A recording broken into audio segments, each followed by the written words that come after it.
This evening, rumor causes hundreds of Guyanese citizens to rush the passport office in Georgetown. There is much controversy as Stabroek vendors face relocation.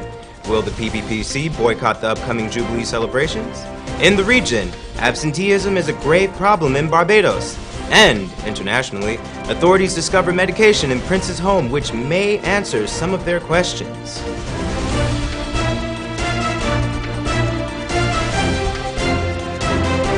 From Safetv headquarters in South Rival Gardens, this is Safetv Headline News with George Gonzalez. A rumor of an increase in passport fees had citizens clamoring by the hundreds to the passport office. People gathered in droves to the Central Immigration and Passport Office on Camp Street early this morning.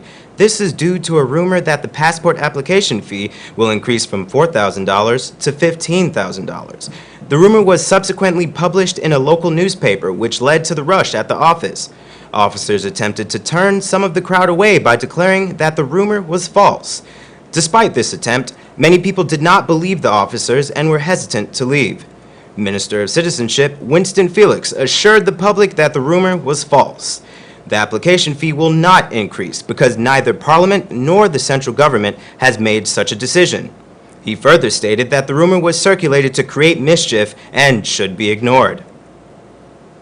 Hundreds of vendors and taxi services around the Stabroek block area are to be relocated temporarily. This new development is, of course, creating much controversy. Andrew Weeks reports. Yeah, cars will have to be removed as well. All the buses will have to be removed as well. Yes? 2 more questions. Town Clerk Royston King told hundreds of vendors and other business persons that the move was part of an overarching plan to restore Georgetown and more specifically the Stabroek Market to its former glory. King told the vendors that the area is very iconic, very rich in history. He said that there is a need to create a new set of energies that will allow the beauty of Stabroek Square to emanate. Deputy Mayor Shara Duncan, who is performing the duties of mayor, also echoed the same sentiments. And we want to restore that value, that preeminence to our capital city, and the Stabroek Market has a tremendous part to play in that. The town clerk spoke earlier about ownership and partnership, and that is what we want to do with each and every one of you. Partner with us towards the beautification of our city. According to the City Hall, the Greater Georgetown Development Plan alluded to the issue of congestion, on-site parking, repositioning of vendors, effective building control, and scenic beauty in the city. The Stabroek Market Square is one of the prime commercial spaces in Georgetown where there is a variety of commercial activities. Many have been the cries of customers about the congested vending, minibus touts, and junkies in the area. Town Clerk responded. Allowing them to dump, because when you do that, they fall back into the same thing because they take that money and they go, they buy drugs and they fall back again. And that is why I'm saying to you, we are our brothers and sisters keepers, and we got to ensure that we protect even the junkies. While most of the vendors are willing to comply with this temporary move, which will last for 4 to 8 weeks, some are not in favor of the relocation so early. Listen. As though some people are disrespectful to vendors, because what happens is you just sit down, you make a decision, and then you come, you never consulted us, you just come and tell us, listen, you will have to move. Sunday. Well, I think they should have given a lot more time, because today is Thursday, you have 2 more days of business, and then you have to move. So nobody got to brace themselves for the impact, because anytime you make a new business decision such as relocation, you need to put aside something so you can accommodate the likely losses you'll incur in the beginning. What is out of control is the manner in which the vending is done and the manner in which the city constabulary handles it. What they are interested in is your money. Okay, this area here that you're seeing will be cleared for the independence celebration for 4 months, according to City Hall, to regularize this entire area. All the parkings that you're seeing here, all the vending that you're seeing here will be cleared. They want the place to look spick and span like the days of old. We're going to be watching and seeing exactly how all of this is going to be playing out, but we are sure that this will be something of a spectacle. George? Let's hope that all concerned are able to do what is best for the good of the country. Thanks, Andrew.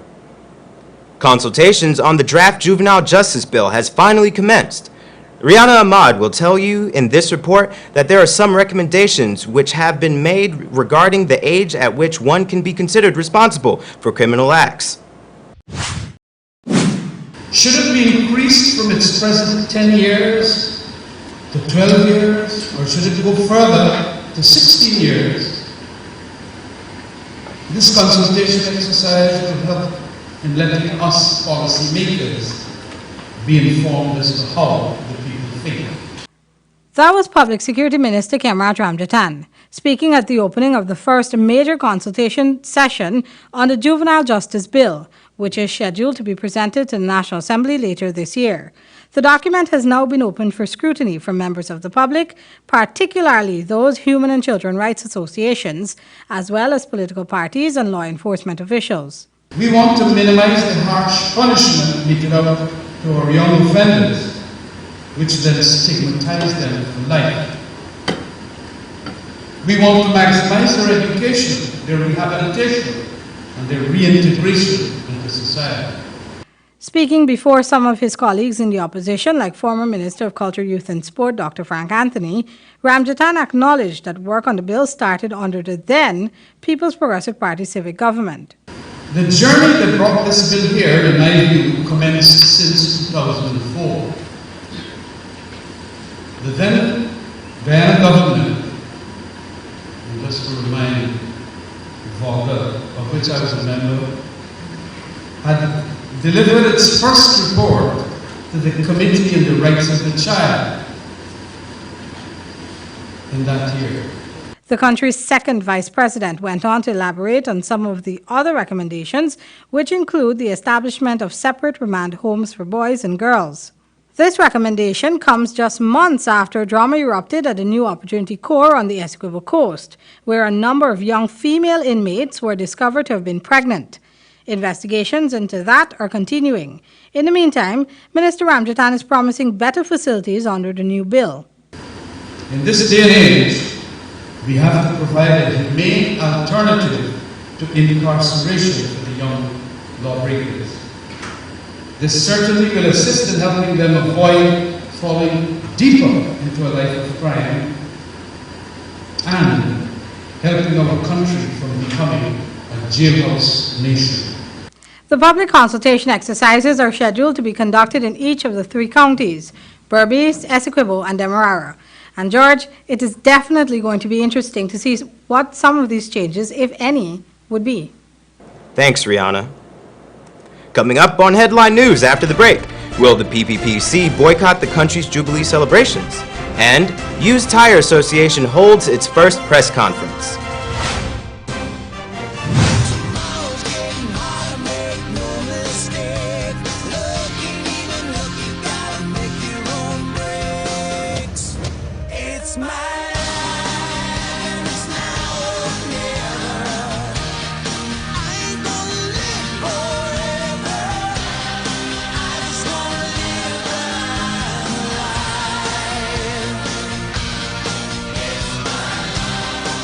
John Lewis Styles, simply different.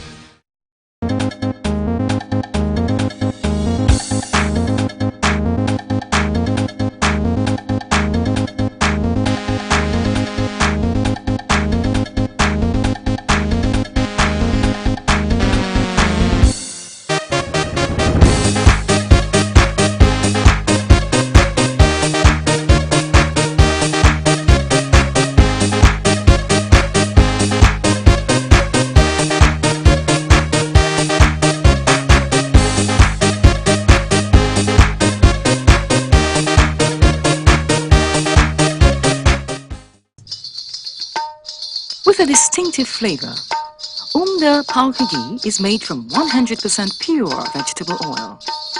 This Palka ghee is a delight when preparing sweetmeats and other dishes for healthy cooking with a rich buttery taste and aroma. It is used for religious purposes and is a principal fuel for burning. Umda Palka ghee is light, pure, with a real ghee texture.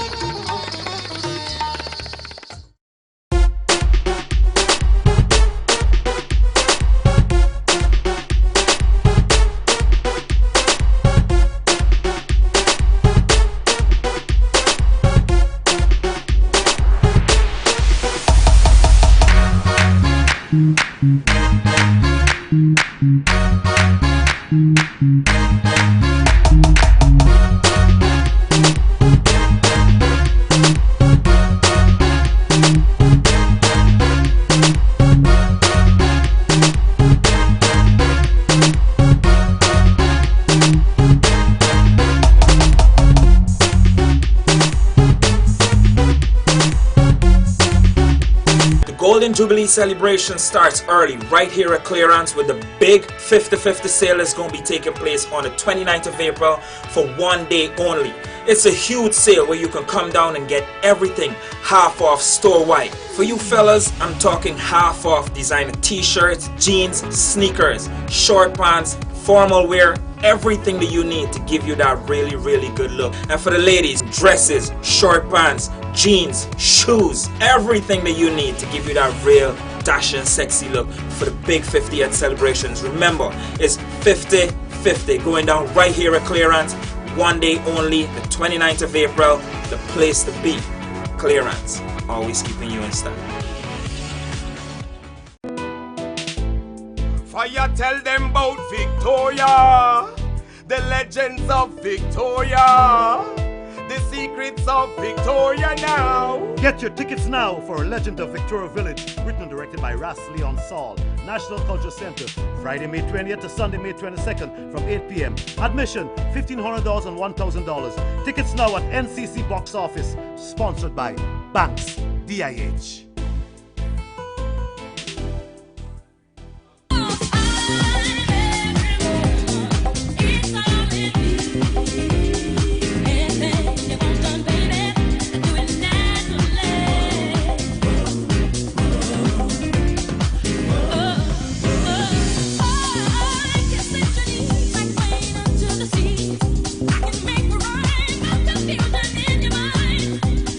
John Lewis Styles, simply different.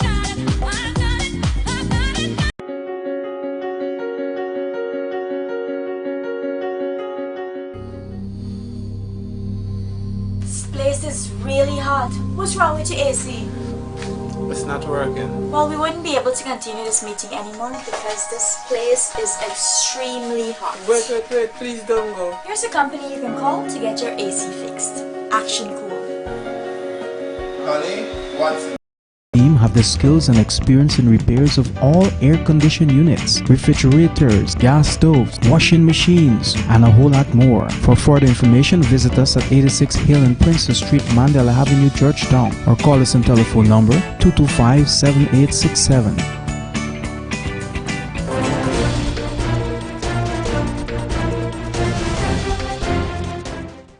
Will the People's Progressive Party be boycotting the Golden Jubilee celebrations as they are no longer in power?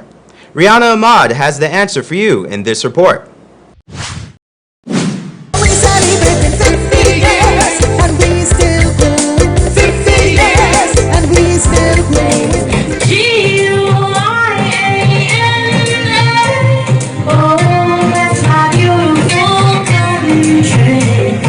Their defeat at the March 18, 2015 general elections has seen the opposition People's Progressive Party Civic exercising a somewhat standoffish attitude towards national events. This has left many wondering whether the party that represents a huge percentage of the country's population will be partaking in the Golden Jubilee celebrations to mark the country's 50 years of independence. General Secretary of the PPP, Clement Rohi, responded. We will be observing the 50th anniversary of our country's independence because the PPP was inextricably linked to Guyana achieving its independence. Rohi was at the time addressing reporters at his Monday morning press conference at Freedom House on Robb Street. He told media operatives that his party has no intention of withholding support from Jubilee activities. We will have some activities to observe this event. When it comes to participating, we've decided we will participate in state functions. The PPP civic leader explained, though, that his party's involvement and participation in these state functions would be based primarily on invitations received. Well, if we don't receive any, we don't intend to poke any. The opposition is, however, uncertain whether it will be participating directly in the massive float parade, which is set to culminate at Durban Park. Rohi has indicated, though, that his party members are likely to make a final decision as the parade date, that's May 26, approaches. But in the meantime, George, government and private sector preparations are in full swing. Well, let's hope that the hatchet is buried and we can have a spectacular Jubilee celebration. Thanks. The debate ensues over the proposed ban on used tires. For many drivers in Guyana, used tires are a necessity, but the government considers. According to the president of the organization, Alan Newark, the Guyana Used Tire Association is a newly formed group that seeks to represent the interests of over 5,000 Guyanese within the used tire industry. The decision to form this group came in response to the government's proposal of a restriction on the importation and sale of used tires. During this year's budget presentation, it was declared that the government would consider implementing this restriction by May 1st of this year. This is a decision that the association vehemently opposes. They assert that a ban would be detrimental to employment, the economy, and low-income drivers who cannot afford new tires. This industry employs in excess of 5,000 people at the moment. Young people, mostly. Don't worry, us oldies you see sitting here. We're the people who run the businesses.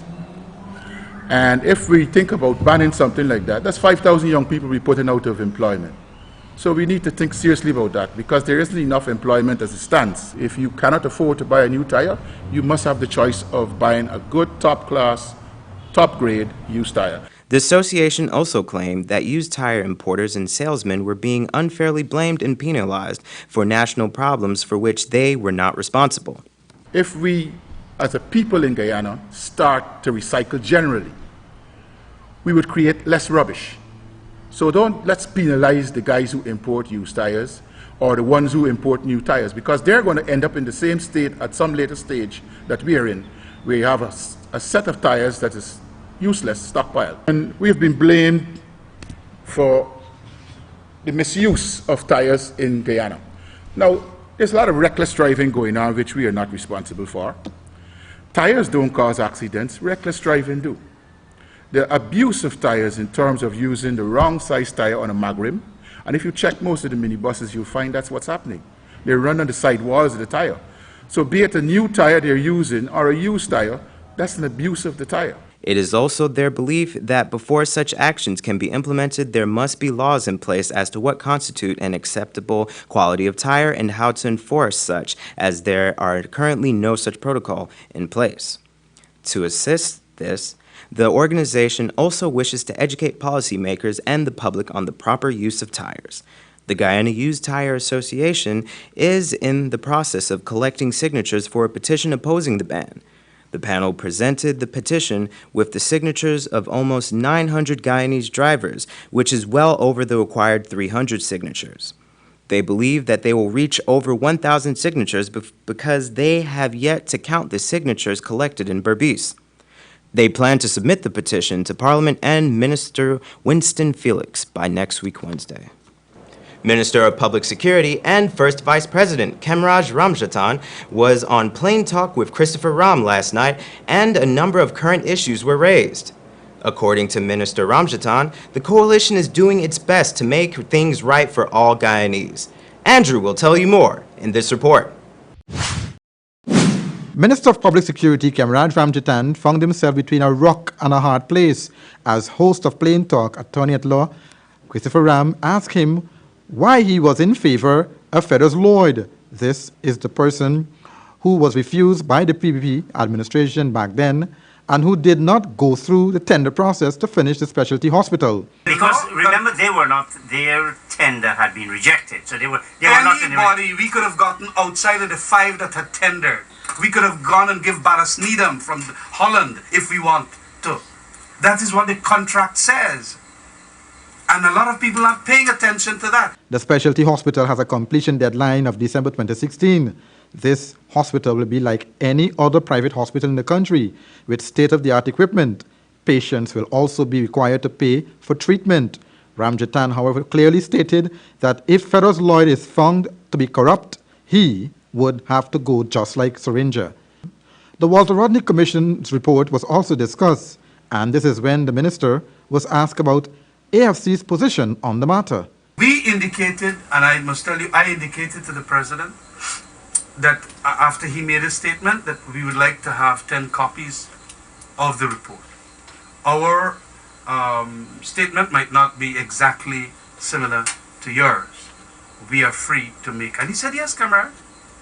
There's a certain decency about Greenwood that I like and are liking more and more as we go on in this coalition arrangement. The situation of crime in Guyana was a touching subject to the minister. Some political pundits were of the opinion that there was a spike in crime in Guyana. However, Ramjitan begs to differ. There is a spike in it. There is not a spike. The statistics have shown for the last 3 weeks it has No. Let's take year on year or 9 months or 9 months. No, please understand. You can't just take three weeks. Oh no, we're not taking 3 weeks. We're going to take 3 years. Crime today, if we put it on a graph, would be the lowest as of the past 4 years. The lowest. Serious crimes. I delivered a report every week to the cabinet, and I know what I'm talking about. But the minister was quick to point out that the brutality of some crimes were shocking. I have to get some expert advice on why is that now? I can't understand it. Do you have an answer? I have been asking some of the British and so on, what is it? Why have we become such a... And you know, the answer being given is that we are high on drugs, the drug use have increased, and some of these people are mentally depressed to the extent that they don't think right. And it's dysfunctional families, no jobs, they're so marginalized and so on. George, the issue of salary increase and the state of the prison service and the Guyana Police Force, among others, were also discussed. We will bring you more of the discussion in a subsequent newscast. George, back to you. Thanks, Andrew. Still ahead, absenteeism is a grave problem in Barbados, and authorities discover medication in Prince's home which may answer some of their questions.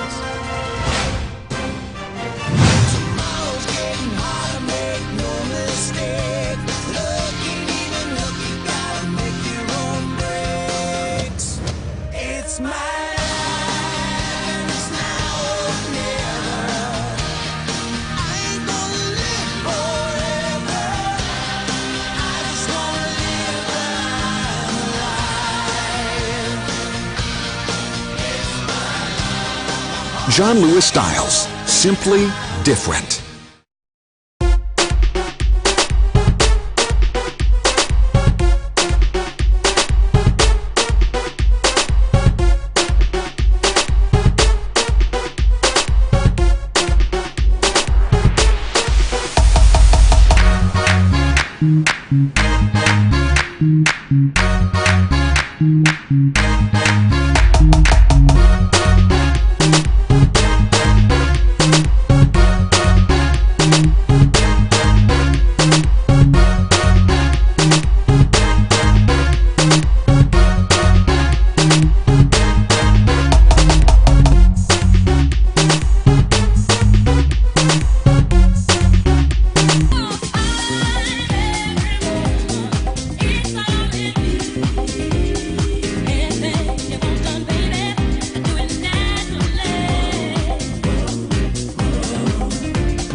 John Lewis Styles, simply different.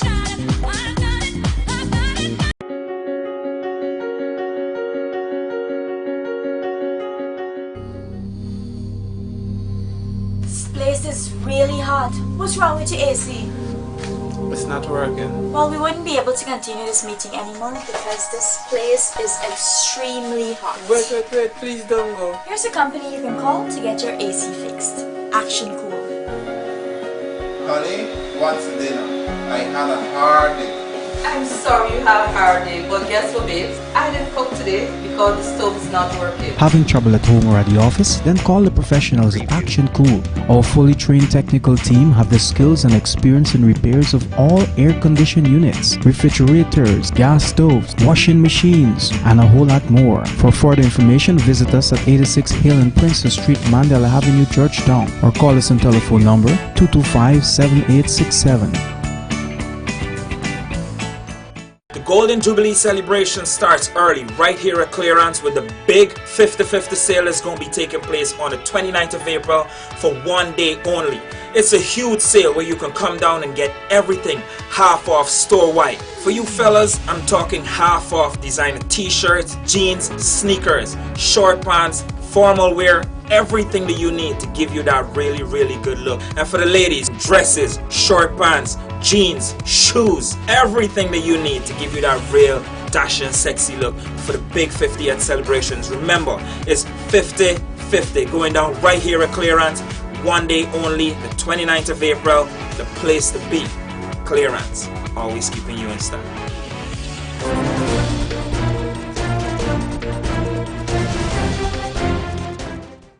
In news from the region now, in Barbados, one academic is calling for organizational and national policies to address a number of work-related issues, among which absenteeism leads.